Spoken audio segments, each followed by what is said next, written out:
दोस्तों आज के वीडियो में दुनिया का सबसे अच्छा आटा कैसे आप घर पे तैयार करें, कितनी मात्रा में इसका सेवन करें, ये सबसे अच्छा आटा बनाने में किन किन चीज़ों का प्रयोग होगा, इनमें कौन कौन से प्रोटीन्स विटामिन्स पाए जाते हैं, किस तरह से ये आपकी किडनी और लीवर को स्वस्थ रखेगा। तो दोस्तों आज के समय में आप सिर्फ गेहूं का ही आटा खा रहे हैं, तो दोस्तों इससे बदलिए। इसके बदलने में दोस्तों कई फ़ायदे हैं और जो आटे हम आज आपको बता रहे हैं इन आटों के कई फ़ायदे हैं। दोस्तों इसमें एक तो फाइबर सबसे ज़्यादा पाया जाता है जो गैस कब्ज एसिडिटी से बचाता है। ऊपर से दोस्तों इसमें सभी प्रकार के प्रोटीन्स विटामिन्स और कुछ ऐसे फाइटोकेमिकल्स पाए जाते हैं जो आपके आंतों को क्लीन स्वीप करते हैं। तो दोस्तों ये आटा आप घर पे तैयार करिए, गेहूं की रोटी खाइए, लेकिन उसके साथ साथ आप इन आटों की भी रोटी खाना खाइए, तो इससे आपके आंतों में कभी गंदगी नहीं जमा होगी, कब्ज की शिकायत नहीं होगी। तो दोस्तों आटा कैसे तैयार करना है चलिए एक एक करके जानते हैं। और दोस्तों अगर आपको बीमारी से दूर रहना है तो आप बाहर की कोई भी चीज़ें मत खाइए और रात का खाना जल्दी खाइए, सुबह उठिए, जैसा हमने आप लोगों को हर एक वीडियो में बताया है। तो दोस्तों ये जो जानकारी आपसे शेयर कर रहे हैं, आटे के बारे में शेयर कर रहे हैं, इस जानकारी को पूरा ध्यान से सुनने के बाद अगर आपके मन में कुछ प्रश्न बन रहा है या कुछ और जानने की इच्छा है तो आप कमेंट सेक्शन के माध्यम से पूछ सकते हैं। और अगर आपको हमारी जानकारी अच्छी लगे तो ये जानकारी ज़्यादा से ज़्यादा लोगों तक शेयर करिए। सब लोग इस आटे का प्रयोग करें, अपने शरीर को स्वस्थ और निरोग बनाएं। तो चलिए दोस्तों पहले हम जानते हैं कौन सा आटा लेना है। सबसे पहले आप लीजिए जो गेहूं का आटा आप खा रहे हैं सिर्फ उसी को ना खाइए, इसमें आप चना भी मिला दीजिए। दोस्तों चना में calcium, manganese, zinc, iron, vitamin B2, vitamin B6, vitamin B12, vitamin B9, fibre, antioxidant, protein, carbohydrate भी पाया जाता है। तो दोस्तों आपको क्या करना है, आपको बराबर मात्रा में लेना है। जितना गेहूं उतना चना आप बराबर मात्रा में ले करके दोनों साथ में पिसाइए और इसकी रोटी भी खाइए, बदल बदल के रोटी खाइए। तो इसकी रोटी भी खाएंगे तो इससे क्या होगा, चने में दोस्तों बहुत सारे पोषक तत्व। तो आप घोड़ा देखिए, घोड़ा को 1 किलो चना दिया जाता है, वो दिन भर दोस्तों एक्का में चलता है, दिन भर चलता है। तो दोस्तों चना बहुत ही पौष्टिक चीज़ है। तो चना और गेहूं की रोटी हो गए, पहली आटा हो गया। दूसरा आटा है दोस्तों, आप गेहूं के साथ रागी भी मिला सकते हैं। दोस्तों गेहूं जो आप पिसा रहे हैं इसी के साथ आप रागी ले सकते हैं। रागी में calcium, manganese, protein, carbohydrate, iron, potassium, vitamin A, vitamin C, vitamin B, vitamin E, vitamin B2, vitamin B6, vitamin B12, fibre, phosphorus, zinc, antioxidant जैसे तत्व पाए जाते हैं। दोस्तों ये रागी कितना मिलाना है, गेहूं कितना लेना है, इसमें 4:1 का अनुपात लेना है। 4:1 का अनुपात लेना है। आपका 4 किलो गेहूं होगा और उसमें 1 किलो रागी होगी। अगर ये अनुपात आपको सही लग रहा है, इसमें क्या है, रोटी आपकी काली देखने में लगेगी, रोटी देखने में काली लगेगी। और इसे पतली बनाना है तो दोस्तों आप इसे थोड़ा सा मोटा ही पिसा के खाइए, गेहूं को बहुत पतला मत पीसिए और इसका चोकर कभी मत निकालना, इसके चालना नहीं, ऐसे ही खाना है। तो रागी और गेहूं की रोटी भी आप खाएंगे तो दोस्तों आपके शरीर में कैल्शियम की कमी नहीं होगी। अगर जोड़ों में, कमर में दर्द है तो दर्द दूर हो जाएगा।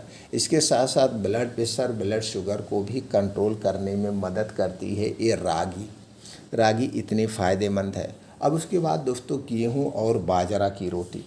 तो गेहूं और बाजरा की रोटी भी आप ले सकते हैं। तो बाजरा में क्या क्या पाया जाता है दोस्तों, calcium, fibre, iron, zinc, antioxidant, vitamin B6, vitamin B12, vitamin B9, potassium, phosphorus, magnesium, protein जैसे तत्व पाए जाते हैं। तो आप गेहूं और बाजरा भी ले सकते हैं। तो गेहूं और बाजरे की क्या अनुपात होगा दोस्तों, 4:1 का अनुपात रख सकते हैं, 3:1 का भी अनुपात रख सकते हैं। जैसे आपको अगर मोटी रोटी बनाना है तो 4:1 का अनुपात रख लीजिए। अगर पतली रोटी बनाना है तो 5:1 का अनुपात आप रख सकते हैं। इस तरह से दोस्तों आप गेहूं और बाजरे की भी रोटी ले सकते हैं। अब चलिए दोस्तों आप ज्वार के बारे में जानते हैं। तो ज्वार में mineral, protein, fibre, potassium, antioxidant, phosphorus, calcium, iron, vitamin B complex, carbohydrate जैसे तत्व ज्वार में पाए जाते हैं। अब यहाँ पे आपको ज्वार लेना है, गेहूँ लेना है, चना और बाजरा लेना है। ये चारों चीज़ों को मिला करके मल्टीग्रेन आटा आपका तैयार हो जाएगा। इसका भी आप सेवन कर सकते हैं, इससे भी आप तैयार कर सकते हैं। तो चलिए अनुपात को जानते हैं। दोस्तों यहाँ पे आपको लेना है गेहूँ 5 किलो, ज्वार 1 किलो, चना 2 किलो और बाजरा 1 किलो। ये चारों लेने के बाद बढ़िया से साफ़ सफाई कर लीजिए, इसे धुल लीजिए। धुलने के बाद आप मिक्स करके ये सारी चीज़ें आप पिसा सकते हैं। चारों चीज़ों को मिक्स करके आप पिसाइए। बस इतना आपको ध्यान देना है, इसमें चोकर निकलेगा, भूसी निकलेगा और वही चोकर और भूसी में ही दोस्तों फाइबर पाया जाता है। तो इसे आपको चालना नहीं है, चाल के खाएंगे तो सारे फाइबर निकल जाएंगे। तो दोस्तों इसकी रोटी आपको बनाना है, रोटी खाना है। अब चलिए यहाँ पे जो सबसे महत्वपूर्ण है, इन आटे की जो रोटी है कब खाना है, कब खाना है दोस्तों। जैसे आप इसकी रोटी आप दोपहर में खाइए, सुबह के समय खाइए, या आपको शाम को खाना है तो शाम को कब खाएंगे, क्योंकि यह एक सुपर फूड तैयार हो गया, ये आपका फाइबर युक्त तैयार हो गया। और जिसमें फाइबर सबसे ज़्यादा पाया जाता है तो दोस्तों उसे दिन में ही खाया जाता है, क्योंकि सूर्य डूबने के बाद हमारा पाचन तंत्र स्लो हो जाता है। सूर्य डूबने के बाद हमारा पाचन तंत्र स्लो हो जाता है और ये हमारा जो पाचन तंत्र है सूर्य की किरणों से गहरा नाता है, सूर्य की किरणों से गहरा नाता है। जैसे जैसे सूर्यास्त होता है ये फ्लो हो जाता है। आप दोस्तों दूसरी तरफ चिड़िया देख लीजिए, चिड़िया सूर्य डूबने के बाद कुछ भी नहीं खाती पीती है, इसलिए वो बीमार नहीं होती है। तो रात का खाना आपको कब खाना है, सूर्य डूबने के 1 घंटे पहले। चाहे गर्मी हो, ठंडी हो, बारिश हो, जो भी सीज़न हो, आपको एक समय फिक्स कर लेना है। शाम को 5 से 6 बजे के बीच आपको खाना है और खाने में रोटी सब्जी ही लेना है। चावल रात के समय में नहीं खाना चाहिए, रोटी सब्जी लेना है। सब्जी कोई भी लीजिए, सब्जी की मात्रा ज़्यादा होगी, अनाज की मात्रा कम होगी। सब्जी की मात्रा ज़्यादा होगी, अनाज की मात्रा कम होगी। और दोस्तों इसे खूब बैठ के आराम से चबा चबा के खाना है। रात का खाना आपको आधे पेट खाना है, भर पेट नहीं खाना चाहिए। रात का खाना हमेशा आधे पेट ही खाना चाहिए, भर पेट नहीं खाना चाहिए। रात के खाने में तली भुनी चीज़ें नहीं होगी, गरिष्ठ भोजन नहीं होगा, हैवी खाना नहीं होगा, गोश्त, मछली, पनीर ये सारी चीज़ें नहीं होगी। अगर ये चीज़ें आप लेते हैं तो दोस्तों वो खाना ठीक से पचेगा नहीं, और जब खाना ठीक से पचता नहीं है तो पेट में गैस, कब्ज, एसिडिटी होती है।